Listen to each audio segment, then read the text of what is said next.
Well done, Safari Shay. You were correct. It is indeed the Nkuhumas. Only 4 of them. So it's probably Amber Eyes who's still missing. She's probably out with Mfumo. Last we heard in Buffalo's Hook. But look at that fat bellies. Now, apparently they did kill 2 buffalo when they went visiting our neighbors. But lovely to have them back. They're not far inside Djuma at the moment, probably only 50 or 60 meters.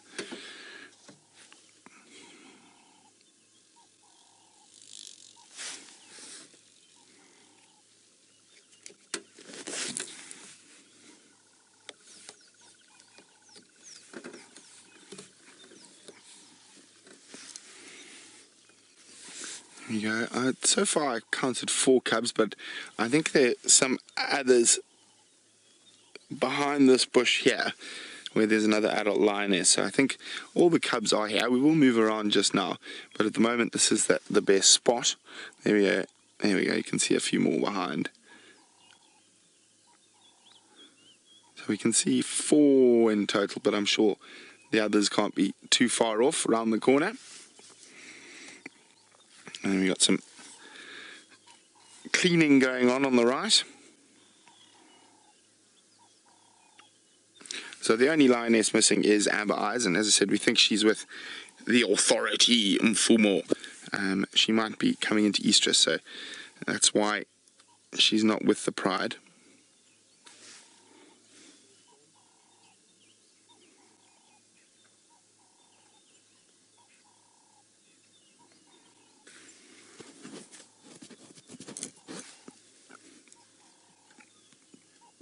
Can't see any males with them at the moment, but that doesn't mean Djuma is not lying about here somewhere.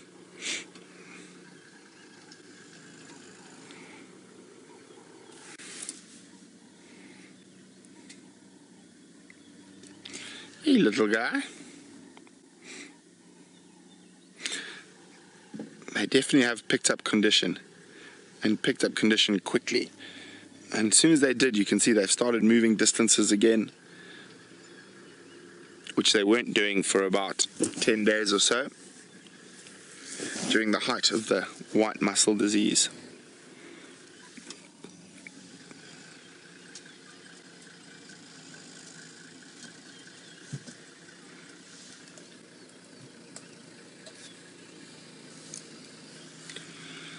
Very peaceful, serene sighting this morning.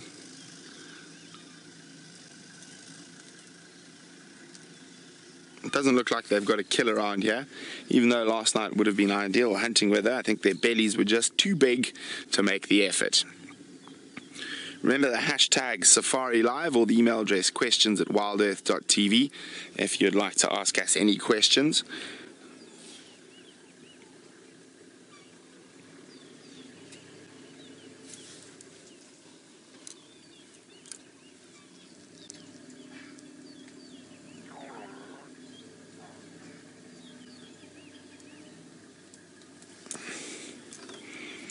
Just waiting for Aubrey, and thanks to Aubrey for finding them, to move out, and then we'll try get into a better spot. I know a lot of you are very happy to see the Nkuhumas back on Djuma. Okay, Aubrey's out. Let's just try and maneuver, see if we can see the rest of the cubs.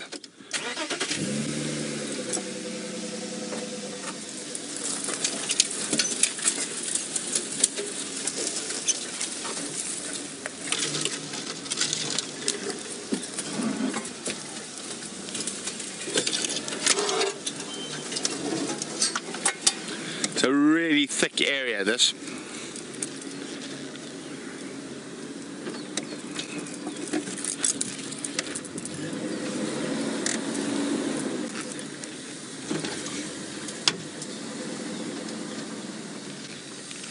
Here we go. Let's do a quick cub count. Okay, so there's one sleeping behind that line. There's 2, 3, 4, 5, 6. All present and accounted for.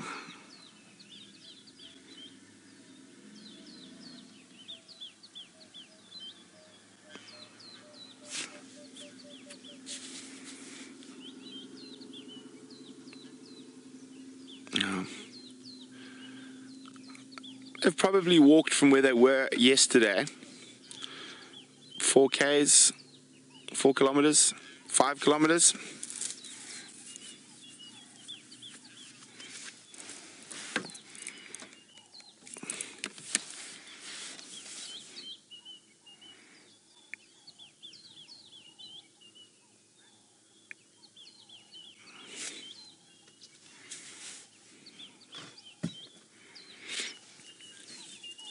Hi, Kay.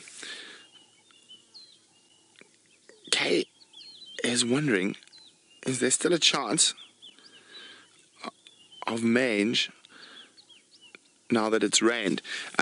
Well, Kay, generally things like mange are prevalent when it's very dry, and they might seem to not do so well in the wet. Now, I mean, there's always a chance, but it's highly unlikely. I think the danger of mange has passed. With every little raindrop we get, it becomes less and less. Well, the chances of mange taking over become less and less.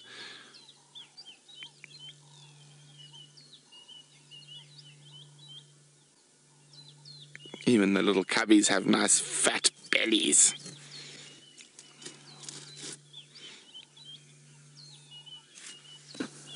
Alina is wondering, how do lions get TB? And well, they generally get it from buffalo, bovine tuberculosis that transmits into feline TB. Mutates, should I say, is the correct word. But so far with this set of Nkuhuma cubs and the adults, I don't see any signs of TB.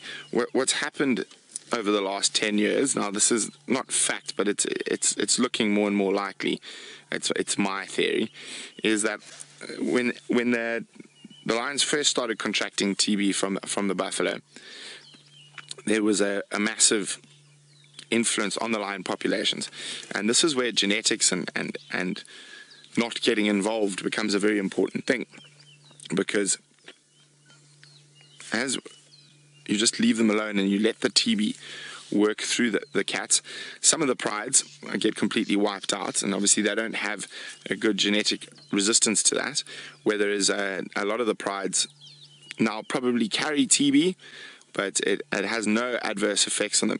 We're not seeing those lumps on elbows or on the neck like you normally see in TB lions. So you probably find there might be carriers, but it's now almost not mundane, but inert. Their genetics are strong enough to deal with it. Oh, it's seen a bug. Oh, it's a biting fly. Bite it.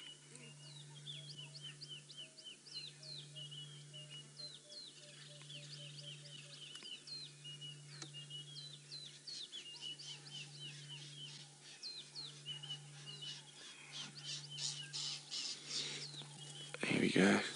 Now she's probably going to jump up and walk over to one of the other lionesses. Now, lions are quite funny because often they'll just flop on top of another lioness.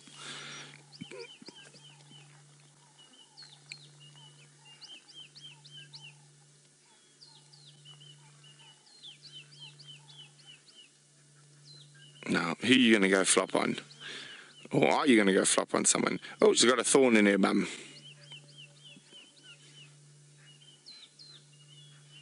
There you can see a little thorn stick stuck in her. Doesn't seem to be affecting her at all. She might be just going to find another spot to lie down. I'm hoping they might get moving, but it's going to be difficult to see with those fat bellies, and they've moved quite far overnight. There's a good chance that they're just going to snooze in this area. There's enough shade around. There's water close by.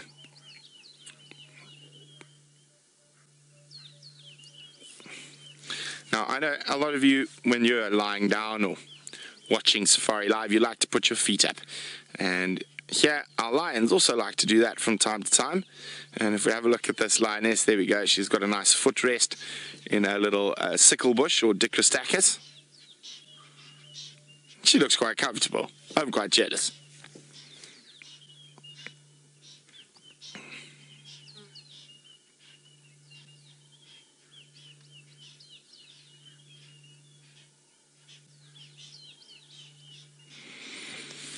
So it's going to be interesting to see if Amber Eyes joins up with them at some time.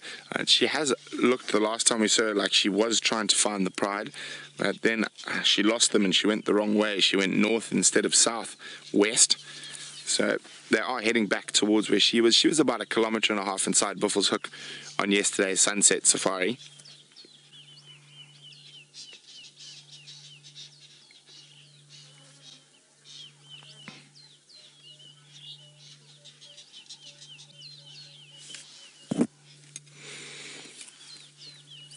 Hi, Liz. Liz in Chicago is wondering, does estrus happen monthly for lions? Well, no, it doesn't. So once they've had babies, Liz, they will suppress their estrus cycle till those babies are big enough to mate for themselves. So if it's a male lion, till they disperse and go look for their own pride, or if it's a female, till she's sexually viable. Till then, the mothers will not have an estrus cycle.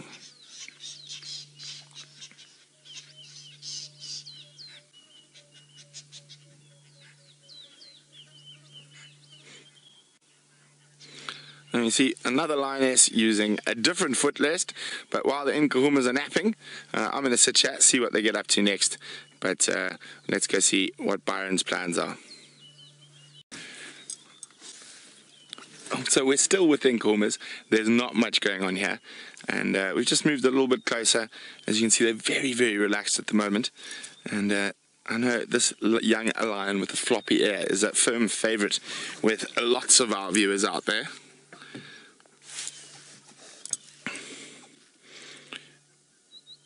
Now that floppy ear could be from mange, it could also be from stable flies, it could also be from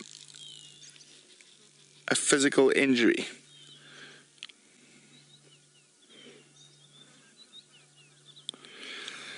Be impossible to know for sure.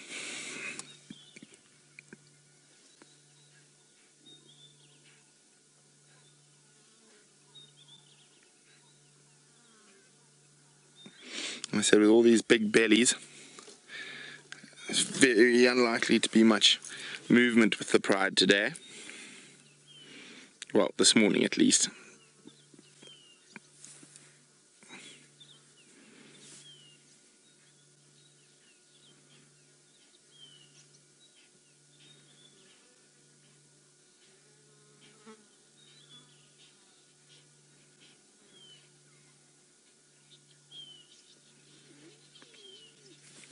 Now,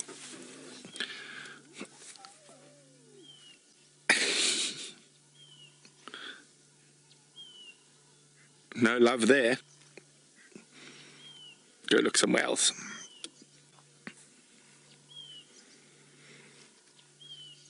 And of course, lions and lionesses are quite different looking with their manes, but there is one incredible, unusual fact that they share. Now if we, oh look at that, I'll wait for them to finish playing.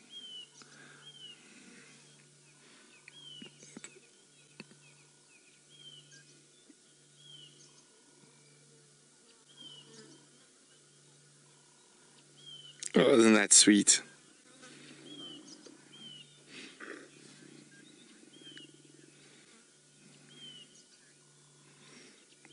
There you go, you saw that biting of the ear. So see, something like that, but probably a hard bite around a carcass could cause a floppy ear. But I think it's probably more to do with mange and flies, personally. As I said, we'll never know for sure.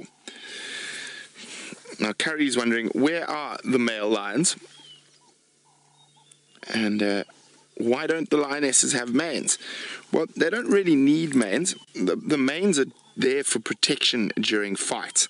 They're also there to make a male look more impressive to try avoid fights. So the bigger and scarier you look, the less likely another lion wants to fight with you. But male lions fight far more regularly than lionesses, and far more seriously in defensive territory. So they've got that massive bit of hair around their necks to help protect the vulnerable areas around the throat and the back of the neck. Now, we're talking about, oh, here we go, there's one's up. Now, some of the lions are definitely fatter than the others, But overall, they all look quite well fed. Now, if we look at that end of her tail, that tuft in her tail. Now, lions are the only big cats to have a tuft at the end of their tail. And there's a hard spine or spur that's about 5 mils long that's formed as the last bones of their tailbone fuse together. Now, it's quite interesting because no one really knows why it's happened. I mean, we know it's a following mechanism, but what prompted that? And if we try, where's a cub now? I'm just going to try this one here. Now, we look at the little cubs. Those bones only fuse when they're about 5.5 to 6 months old. So, and then the tufts are only really developed from 7 months old. So when they're young, they don't have that very distinct tuft with the black hair, and those bones haven't fused together. Now, of course, we know it's a very useful following mechanism for other lions to follow lions through the bush. But where it came from and why those bones fused together is quite interesting, because if you think about a leopard, or it's got a white tuft, a tip to the tail, but it's not a tuft, so they don't have those fused bones. And that's also used as a following mechanism, but they haven't had to evolve that fusing. So it's quite an interesting thing, one of those amazing little mysteries. There we go, you can see there the tuft hasn't formed properly yet, so those bones have not yet fused together.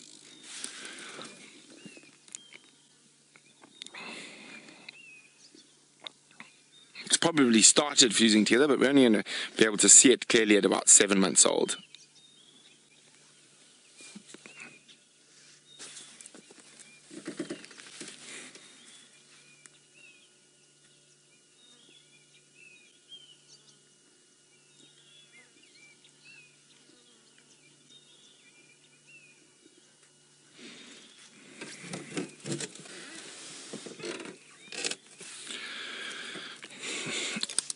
Elena is wondering when the male Nkuhuma cubs grow up and get pushed from their natal or home territory probably by the Birminghams and to a degree by the females themselves.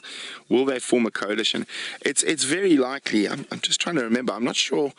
I've forgotten now how many males, how many females. But remember, we've lost 2, and I can't remember the sexes of them.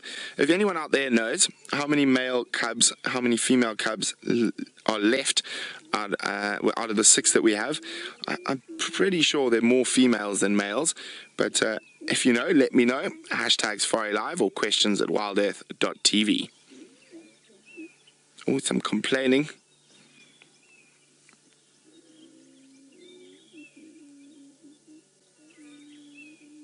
Just trying to sneak in there.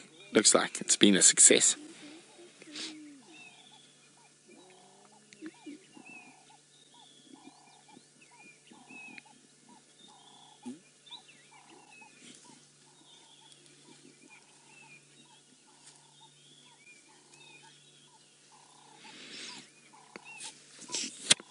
Now, David's wondering, at what age do the cubs start losing the black behind their ears?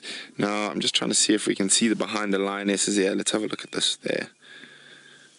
Now, you can see it's still black there, but it's quite patchy, and they don't really ever lose that black. It just becomes a little bit more dull, and most of that is because of biting flies actually biting incessantly on their ears and causing their hair to fall out, the stable flies.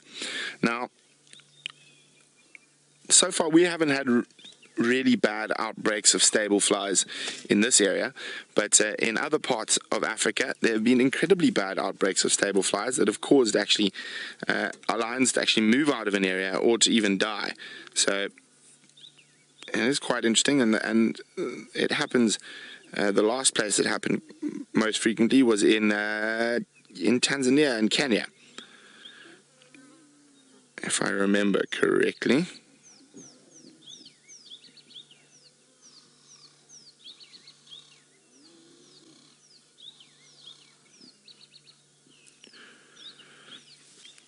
Oof, thirsty.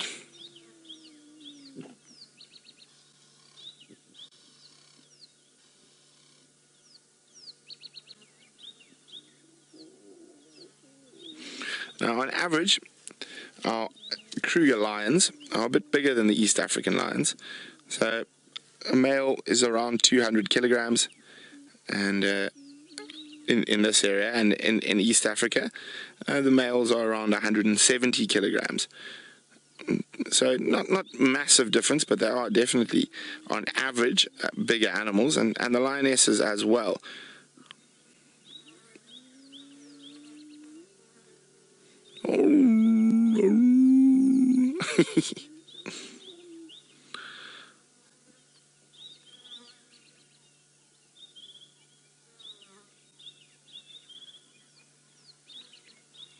I seem to have found an amicable peace now, not so much roaring at each other.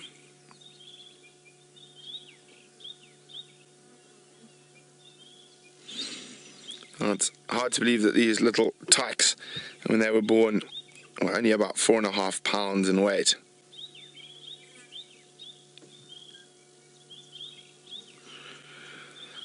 They are now already, all of them, much larger than a domestic cat. They probably, I suppose, only within the first 3 weeks of life are they the same size or same weight as a domestic cat.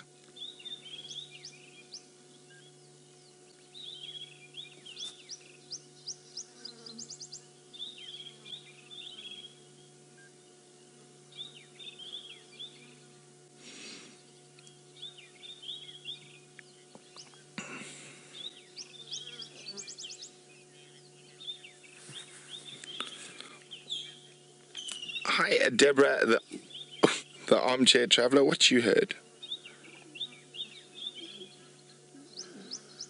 Now, Deborah would like to know at what age does the size difference between male and female lion cubs become apparent? So anything from now, Deborah, from around 6 months onwards, you can start seeing the difference. The males also start to develop a little scraggly sort of chin fluff.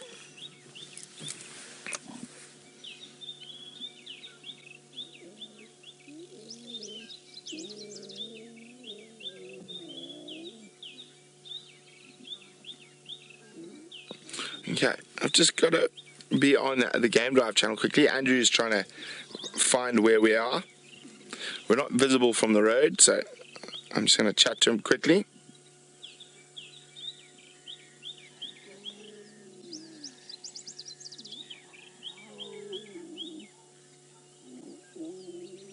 Oh, they're complaining again.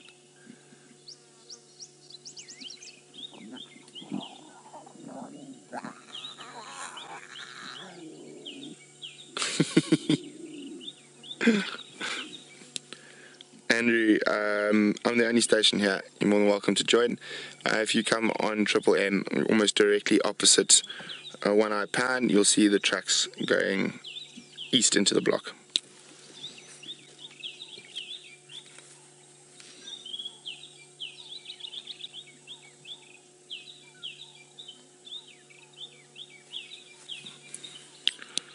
Byron saw this morning at around Philemon's Dip junction with Zoe's Road.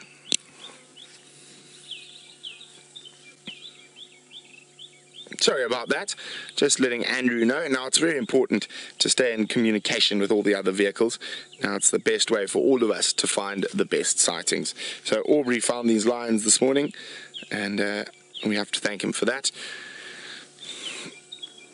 And it does go through stages where each individual seems to find more than the other, but it all evens out over time because we all share our sightings.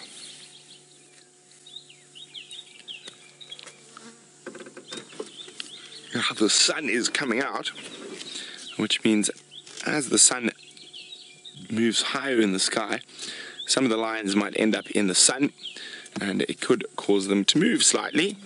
But as I said, I don't think they're going to move too far today. I think unless something stumbles onto them for breakfast, I think they're probably going to be sleeping in this area for the majority of the day.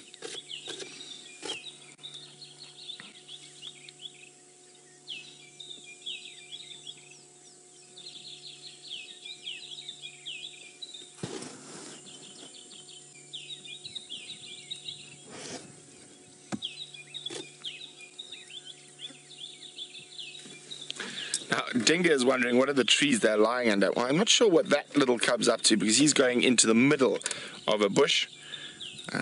The bush that he is, or she is, I couldn't see, disappearing into is a white berry bush. And I don't know what could be that interesting that you want to go all the way inside there. Maybe thinks it might have some respite from the biting flies.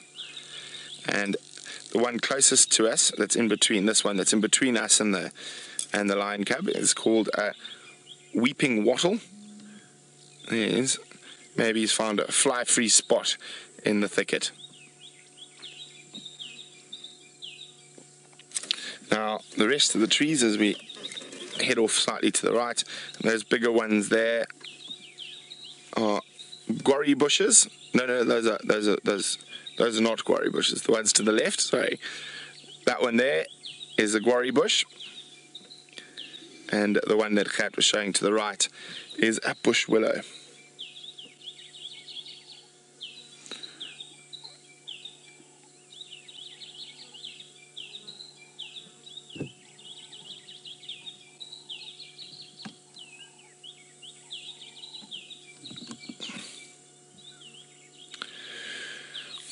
So even though it was stormy and rainy last night,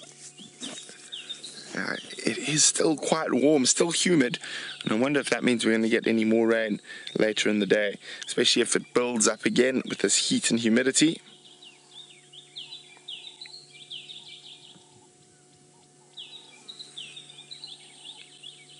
Or heavy eyelids. Now, if any of you at home like sleeping, then if you ever come back as an animal, you want to be a lion, because they sleep for about 20 hours a day. And even those 4 hours of activity are generally in short bursts, active for 10 or 20 minutes or even 40 minutes, then sleep for an hour, active again for half an hour, sleep for 20 minutes. And a lot of their movement depends on how full they are. Looks like she might have heard something in the bush to the west of us. Nothing too interesting, not enough to make her stand up and go investigate.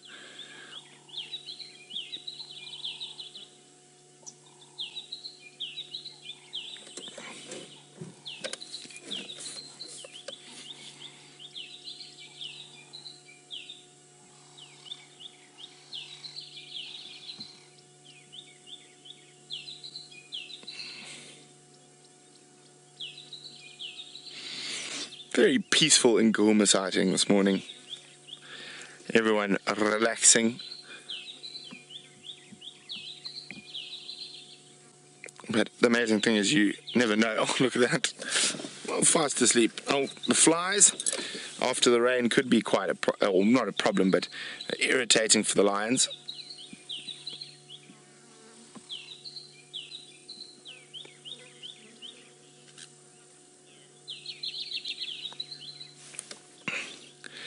Hi Lucy. Lucy's wondering about that floppy ear. Will it affect the hearing?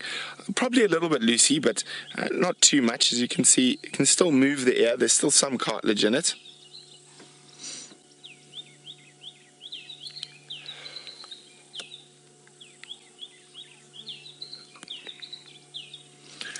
Some wonderful bird calls around. I'm just going to move forward a little bit.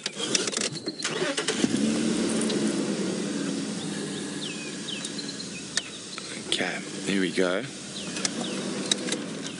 So, behind us, on the opposite side of the lions, okay, let's just see where it's flicked to now.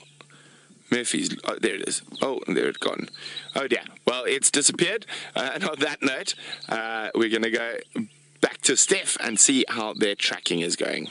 Well, as you can see, not much movement here with the Nkuhuma Pride. They're still fast asleep. I think we're going to probably make our way out of here shortly. I don't think we're going to see too much action. I was just waiting to see if they possibly might get moving. But looking at them now, it doesn't look like it. Now, I have heard Madam Amber and what I'm presuming is the authority have also been found. I'm just going to give Byron a call, see if he's closer. Byron.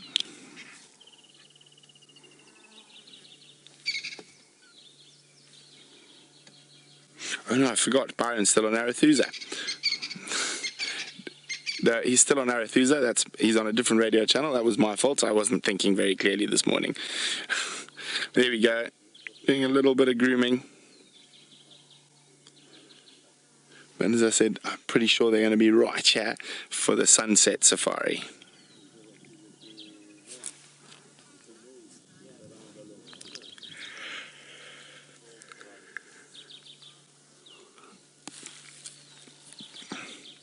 Now Anna's wondering, how can a lion's tongue rasp skin and meat off a carcass but not harm themselves when they're grooming?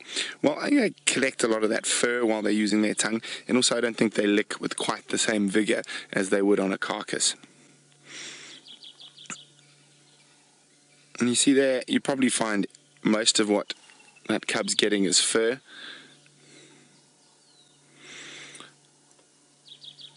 Now, if you've got a domestic cat at home and you've ever been licked by it, now you felt how rough, almost like sandpaper, their tongue is. Now, a lion's just a much bigger, harder, more robust version of that tongue.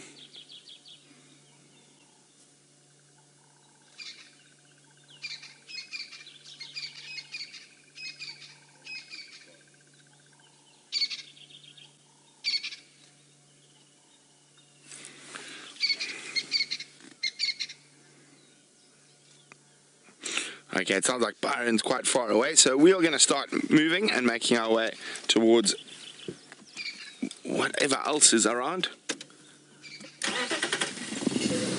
Ooh, I've just got another report. It sounds like it's not only Mfumo, it sounds like there's 3 males there, so I'm definitely going to head that way.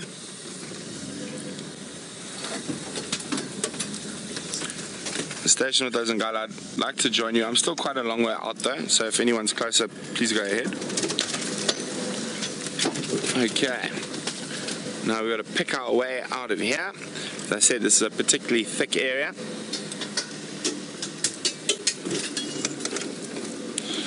Okay, I'm going to turn around.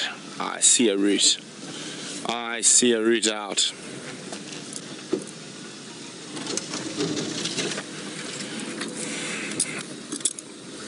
Been a long time since we've seen 3 of the Birmingham boys together, so it could be quite exciting to go have a look. It sounds like there is a kill there in the area as well, so let's trundle along, and who knows, maybe we'll find Queen Karula on the way.